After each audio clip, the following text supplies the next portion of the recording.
usia ruh sama, entah berapa ratus juta tahun. Yang membedakan hanya usia jismani. Karena semuanya sama, diciptakan 4000 tahun sebelum surga dan neraka dari Nur Muhammad ini. Ketika pada saatnya ruh manusia Sumbarodanahu asfala safili diterjunkan ke muka bumi dalam perwujudan Nabi Adam dan Siti Hawa, dan Nabi Adam terus beristighfar kepada Allah. Kemudian Allah terima. Setelah Allah terima, ketika pada saatnya Nabi Adam harus memimpin, yang memimpinnya di sininya adalah al-insan kamil. Insan kamil, manusia sempurna. Cahaya Nur Muhammad ini yang memasuki ruh Nabi Adam. Nabi Adam meninggal, Nabi Sis sebagai penggantinya. Nur itu yang menemaninya, yang memberikan cahaya supaya bumi ini tetap tegak. Nanti muncul Rasul pertama, turunan ke-10 dari Nabi Adam, namanya Nuh alaihi salam. Usia dakwahnya 950 tahun, usia jismaninya kurang lebih 1000 tahun, dan dalam 950 tahun hanya mendapatkan 80 orang yang taat, yang membimbing ruhnya, yang hidup di dalam kalbu Nabi Nuh. Al-insan kami, insan kami, Nur Muhammad di sana menemaninya. Rasul pertama meninggal, muncul Rasul kedua, penerusnya turunan ke-9 dari Nabi Nuh, turunan ke-19 dari Nabi Adam, namanya Ibrahim alaihissalam. Di dalamnya apa? Nur Muhammad. Nabi penerusnya Nabi Ishak, beliau bukan Rasul. Nabi Yakub, Nabi Ismail, di dalamnya ada Nur Muhammad, disebutnya Nur Nubuwah. Cahaya inilah Pak, dari mulai sejak awal sampai hari ini terus mengalir. Nanti muncul Nabi Yusuf, putra Nabi Yakub. Dari Nabi Ishak punya putra Nabi Yakub, namanya Israel. Israel punya putra 12, salah satunya dari istri yang ketiga, Lea namanya, punya anak Yusuf namanya, jadi Nabi. Nur Muhammad yang membimbing. Nanti di bawah Nabi Syuaib punya menantu namanya Nabi Musa, menjadi Rasul yang ketiga. Di dalamnya Nur Muhammad. Nanti datang Rasul penutup dari Bani Israel, Rasul keempat, namanya Isa ibnu Maryam, diangkat berdakwah selama 3 tahun dari usia 30 sampai 33 tahun dengan membawa Injil, hanya mengabarkan yang akan datang Rasul akhir zaman. Di dalamnya Nur Muhammad. Baru setelah itu 500 tahun kemudian, hakikat Muhammad atau Nur Muhammad yang tadinya hanya bersifat ruhani dimunculkan oleh Allah dalam sifat fisiknya. Syekh Ja'far Al-berjanji melukiskan. Walamma aradallahu tabaraka wa ta'ala ibraza haqiqatihil muhammadiyah. Apa jawaban di sini? Dijawabnya apa di sini? Allah atau sallallahu alaihi? Oh, silakan jawaban dah. Saya lanjutkan. Wa izharahu jisman wa ruhan bi suratihi wa ma'na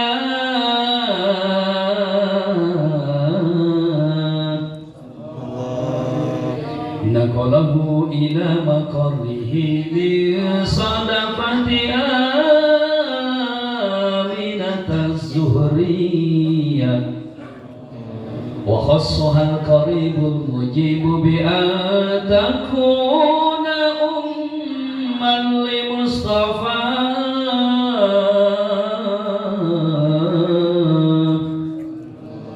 Nah, beliau melukiskan ketika mansanya, ketika saatnya hakikat Muhammad mau diwujudkan dalam bentuk zahir, dalam jismani, dalam wujud manusia, Allah memindahkan ruh dari alam kabir, alam shagir, dari pribadi Abdullah bin Abi Thalib bin Abdul Muthalib dipindahkan, naqalahu ila maqarihi, dipindahkan ke rahim Bunda Aminah. Lahirlah Rasulullah Muhammad sallallahu alaihi wasallam. Kapan lahirnya? Alif lam ra berapa kali? Ha mim berapa kali? Nun berapa kali? Jadi ada angka berapa? Bukan di jumlah. Jadi ada angka berapa? 571. Itulah kelahiran Nabi Muhammad. Ya beda tiba tuh mau balik teh naon cai pangro hamid eta maksudna. Naon alif lam ra ha mim nun disatukan jadi Ar-Rahman. Apa ini Ar-Rahman? Perutusan Rasulullah itu sebagai bukti rahmannya Allah. Manusia apa ketika terjun bebas ke alam dunia, dia sudah tidak mengenal Allah. Dulu di alam arwah tidak ada yang dikenal kecuali hanya Allah semata. Tidak ada yang dilihat kecuali hanya Allah semata. Tidak ada yang dinikmati, dipuja, dituju, dibanggakan kecuali hanya Allah. Kita sudah marifat kepada Allah, Pak. Ketika terjun bebas ke bawah, tertutup pandangan kita kepada Allah, lupa kita terhadap asal kita. Ruh kita menangis ketika terlahir, seperti kita yang tiba-tiba pingsan, lalu kemudian tiba-tiba bangun ada di Irian Jaya, di tengah hutan gelap gulita. Kita menangis, ada di mana kita? Mana istri kita? Mana suami kita? Mana keluarga kita? Mana tetangga kita? Mana imam kita? Tidak ada siapa-siapa. Menangis. Ruh terjun bebas, dijauhkan dari rukun asalnya, terjun ke bumi, lupa terhadap jalan kembali. Maka dengan rahmatnya Allah, dengan kasih sayangnya Allah, Allah mengutus Rasulullah Sallallahu Alaihi Wasallam setelah sebelumnya Rasul-Rasul yang lain. Karena cinta, Tuhan menciptakan kita karena cinta. Kemudian mengutus Rasulullah juga karena cinta. Maka visi utama Rasulullah juga adalah cinta. Wa ma arsalnaka illa rahmatan lil alamin. Tidaklah kami mengutus engkau wahai Muhammad kecuali hanya sebagai rahmat, sebagai simbol cinta kasih sayang kepada seluruh alam. Kata ahli balaghah itu mananya disebut, maka mananya bisa begini: aku mengutusmu, sesungguhnya aku mengutusmu hanya untuk sebagai simbol kasih sayang kepada seluruh alam. Wahbah bin Munabbih dalam kitab Ta'limul Muta'allim mengatakan alam yang dimaksud adalah 118.000 alam. Ini Rasulullah pada diutusnya. Kalau diutus manusia ke jin, diutusnya membawa risalah. Kalau ke alam lain, litasrif, hanya untuk memuliakan. Ini yang paling penting perhatikan, Pak. Rasul diutus visinya adalah menyebarkan cinta dan kasih sayang. Tidak ada yang lain, hanya cinta. Maka pegang dalam agama yang paling kuat itu adalah cinta. Cinta. Cerita indah namun tiada akhir. Cepat moral. Hanya ini. Dan untuk itulah Rasul diutus. Maka kalau kita menganggap umat Rasulullah, berarti harus punya itu, punya cinta kepada beliau, cinta kepada umatnya, cinta kepada makhluk Allah, apalagi kepada diri kita dan keluarga kita. Sehingga bila ada orang yang menyakiti, dia tidak melihat sebagai seseorang yang berusaha memberikan petunjuk kejahatan, melihatnya dengan pandangan Rasulullah penuh cinta. Dia lagi tersesat, dia lagi diuji, dia lagi dihilangkan pikirannya oleh emosi. Kita berusaha menstabilkan emosi kita. Perhatikan, saya sudah pernah menyampaikan kisah Nuaiman di sini. Sudah ya? Nuaiman sahabat Rasulullah ini tukang mabuk. Hampir setiap hari mabuk. Yang mabuk dihukum dipukul 40 kali. Yang harus memukulnya adalah pemimpin. Waktu itu pemimpinnya Rasulullah, maka Rasul ya harus menghukum. Laporan Rasul Nuaiman mabuk pukul. Kemis laporan Nuaiman mabuk pukul 40. Satu hari Rasulullah sudah melaksanakan berbagai kegiatan sehingga terlihat lelah. Ada laporan Nuaiman Rasul mabuk. Panggil, dibabuk Rasul. Sambil posisi yang seperti malas-malasnya karena sudah lelah. Sahabat tidak tega melihat Rasulullah. Karena tidak tega melihat Rasulullah, karena cintanya terhadap Rasulullah, dia marah terhadap Nuaiman. Dasar laknat, tidak mikir, kamu tidak tahu Rasul sudah begitu capek, sekarang harus memukul kamu gara-gara kamu tidak pernah taubat dari babuk. Apa tanggapan Rasulullah? Bukan memarahi Nuaiman si pemabuk, justru beliau memarahi sahabat yang marah. Kamu jangan sembarangan. Nuaiman meskipun pemabuk, di dalam kalbunya ada cinta kepadaku dan kepada Allah. Di dalam kalbunya ada cinta kepada Rasulullah dan kepada Allah. Di dalam kalbunya ada cinta kepada Allah dan kepada Rasulnya. Sehingga Rasul berkata, Nuaiman akan masuk surga dengan tertawa, karena dia suka membuat aku tertawa. Ternyata Nuaiman bukan hanya pemabuk, tapi suka ngerjain Rasul, Pak. Masih ingat ya? Mudah-mudahan saya udah pernah cerita. Jadi begini, pada sore hari ada tukang madu. Tanya oleh Nuaiman, "Man, berapaan madu?" 165.000. Nah ini kayak segala ya harganya. 165.000. Oh, mau beli? Ya. Dia mikir, Rasul senang sekali dengan madu. Tiap hari dia minum madu. Kemarin dia tidak punya, sudah mau habis madunya. Udah, saya ambil satu ya. Sebentar, masuk. Ada apa Nuaiman? Kata Rasul.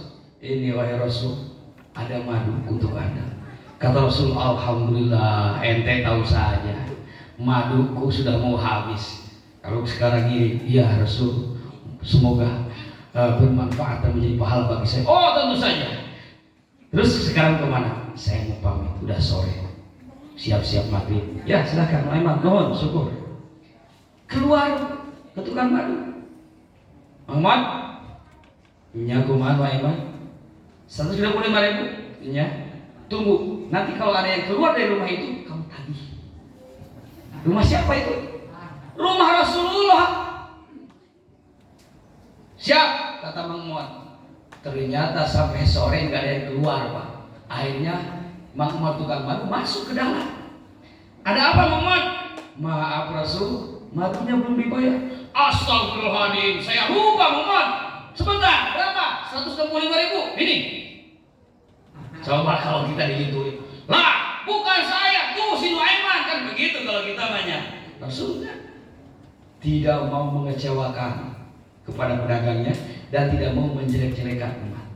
Yang dia lihat hanya satu, Nuaiman kiki tuan punya rasa cinta. Besoknya ketemu, dibuktikan. Kira Rasulullah orang cikgu siladah Nuaiman, aduh, iya Rasul. Ente kenapa kemarin? Apa maksud ente? Aduh Rasulullah, saya tahu banget Rasulullah suka terhadap madu. Dan saya tahu persis di dapur madunya sudah sedikit. Terus saya ingin memberikan yang terbaik, ingin memberi Anda madu, tapi saya tidak punya uang. Jadi, minimal saya membawa aja dari luar ke dalam. Rasul tertawa. Rasul tertawa. Di waktu yang lain sedang berkumpul dengan sahabat Ja'far, Sayyid Ja'far, Sayyidina Ali, dan lain sebagainya. Ada tamu 3 orang ulama Yahudi mau masuk Islam. Bawa ontak terbaru, kalau sekarang emek terbaru ya. 3 ontak. Mereka sedang di dalam bersama Rasul. Nuaiman bersama sahabat yang lain. Kata Sayyid Ja'far, oh Nuaiman, ontak terbaru nih, gemuk, kayaknya nikmat banget ya. Kalau makan bakar daging ontak seperti itu. Oh jelas. Tapi kenapa maksud Anda bicarain ontak lalu Anda melihat ke saya? Ya hayang apa we teh wani teh mencit onta eta. Batu wani saya jawab cuma canda doang. Dia ngobrol lagi. Udah lama ngobrol 1-2 jam datang bakar daging onta. Dari mana ini Iman? Nah di onta yang tadi saya sembelih. Astagfirullahaladzim. Tidak sah. Kapan tadi tanya? Berani enggak? Ya saya berani aja. Saya sembelih. Kehe eta kamu Rasulullah. Orang Yahudi masuk Islam berek talqin. Semua sibuk bang. Kumaha ya Rasul, kumaha. Ternyata keburu keluar. Bos astagfirullah, ieu otak mana ini deui? Sudah disembelih Rasul. Siapa? Maiman. Iya astagfirullah. Ngobrol sama cepat ganti 2 kali ganti. Berapa ini unta harganya? 60, 120 juta ganti. Karek asup Islam, karek kita akhir. Diganti ke sahabat 2 kali lipat. Mana Maiman? Ditahan teh lain mana teh? Kamana ya? Aduh lari Rasul ke sana. Kejar. Dikejar sama Rasul. Muaiman lari sampai ke perbatasan kota Mekah. Aduh, kalau geus bocin kota mahal. Bingung. Saya harus menuju kemana? Di situ ternyata ada sahabat veteran pasukan Badar sedang menggali sumur. Noiman ada apa? Ceritanya nanti ya. Saya sekarang ada masalah besar. Terus gimana? Mohon izin saya mau sembunyi di dalam sumur. Oke, ceritanya nanti aja. Ya, siap. Tapi ada syarat apa? Kalau ada yang nanya, jangan dibilang saya sembunyi sana. Siap. Yakin. Meskipun itu Rasulullah yang datang. Dia mikir, buat Rasulullah. Tapi dia pikir, ngapain juga Rasulullah kesini? Iya, meskipun itu Rasulullah yang datang. Saya tidak akan bilang. Sembunyi bu di sumur. Terlambat datang Rasul dengan sahabat. Ayah Maiman. Astagfirullah, Rasul datang teh. Aing geus janji jangan Maiman. Gak ada Rasul sambil dia nunjuk ke sumurnya. Nu Aiman kenal mana? Bangun. Ente nanaon eta menyembelih onta kasih. Maaf Rasul, saya mah gak berani kalau gak disuruh. Lah siapa yang nyuruh ente? Tuh Sayyid Ja'far katanya yang nyuruh saya. Rasul nengok, betul kamu yang nyuruh. Lagi bicara begitu, Aiman pas nengok lagi, goblok sih kayak macam drama. Geus eueuh Aiman nyebut Pak. Ini menarik cerita Aiman dalam kitab Al-Bidayah wa Nihayah karena karya Ibu Kasih. Ternyata dia masuk surga Pak. Kata Rasulullah apa? Ini hukum Rasulullah supaya Nuaiman tidak dibully oleh sahabat. Nuaiman masuk surga sambil tertawa karena dia sering membuat aku tertawa. Jaminan Rasul. Mabuk sampai akhir usianya mabuk terus Pak. Tapi cinta pada Rasulnya luar biasa. Pernah sahabat yang lain dikerjain, sahabatnya dijual sebagai budak belian. Hasil penjualannya dia berikan pakaian dia, diberikan untuk makannya, kemudian dibeli pakaian untuk Rasulullah dikasihkan. Yang dijualnya siapa? Karyawannya Abu Bakar As-Siddiq. Dijual Aiman gara-gara lapar.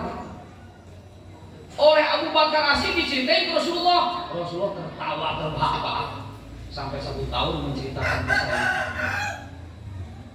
Ini Pak, harga mati dalam dunia kita, dalam Islam kita adalah cinta di dalam kaum.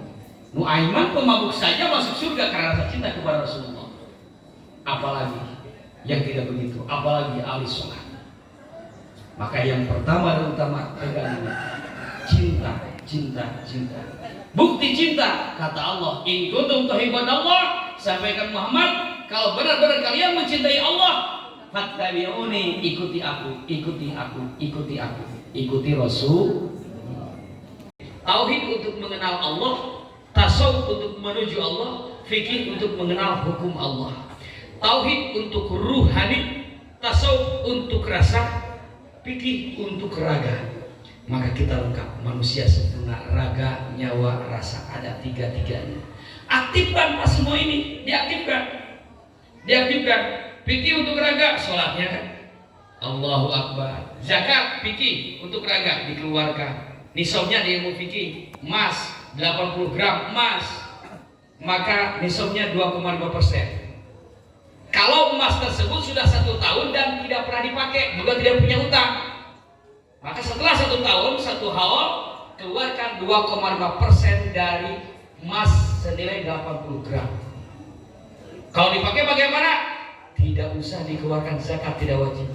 Jadi ibu kalau banyak emas di rumah, gak mau dizakatin, pakai aja sampai ke sini juga gak apa-apa. Nah, tidak wajib zakat. Fisik, raga, fikih.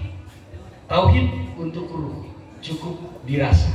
Intinya tauhid hanya mengiyakan, ke. Tadi sudah dibekali talqin oleh pengarsa Basiraj, maka zahirnya dikatakan, dilaksanakan la ilaha illallah, la ilaha ya Allah ya Rabbal Alamin. Allahumma khususna bi la ilaha illallah waj'alna fi hisni la ilaha illallah wa abidana bi sirri la ilaha illallah innaka antal wahhabul karimul alimul hakim wa wafiqna li mardatika innaka rahmanur rahim. Allahumma akhrijna min ad-dunya musliman waj'al akhira kalamina la ilaha illallah. Allahumma hassil maqasidana wa maqasida walidina wa maqasida masyayikhina wa maqasida ikhwanina wa maqasida jamil muslimin wa muslimat. Allahumma lakal kullu wa bikal kullu wa bikal kullu wa ilaikal kullu wa antal kullu wa kullu kulli bi rahmatika ya arhamar rahimin. Allahumma inna nas'aluka wa natawajjahu ilaika bi sultani awliyaika fi hadzal zaman syama sahih fadaju arifin fi qada'i hajatina amin. Al-Fatihah.